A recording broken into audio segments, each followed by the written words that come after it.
আজকের মধ্যে টাকা দিবি, নইলে কিন্তু তোর খবর আছে বললাম। হ্যালো, সোহেল তো বাজারে গেছে। আমি চুমকি, তোমার ভাবি। ভাবি, আপনি চমকে তাতে আমার কি? আমার টাকাটা লাগবো, সোহেলের দেন ফোন। আরে টাকার হিসাব তো তুমি সোহেলের সাথে করবা, তার আগে একটা কথা কও। কালকে রাতেই তোমার স্বপ্ন দেখলাম, আর আজকে তুমি ফোন দিলা, ঘটনা কি? ভাবি, আপনি আমার স্বপ্ন দেখছেন? এই দুষ্টু, আপনি কি করতেছে কেন?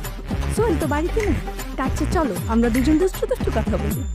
না না, সবকিছুর পরেও তো আপনি আমার ভাবি, তাই না? বিয়ে শাদীর অনুষ্ঠানে দেখা হইলে তুমি যা যা করো, ওইটা কি মানুষ ভাবির সাথে করে? তোমার চোখ যে কই কই থাকে সেটা মনে করছো আমি বুঝি না? ও, এগুলো তুমি ফলো করো না? আরে কেন লক্ষ্য করবো না? তোমার মতো পুরুষ মানুষের চোখে ভাষা আমি ভালোই করতে পারি। বাইকটা আসো না কেন, গল্প করতাম।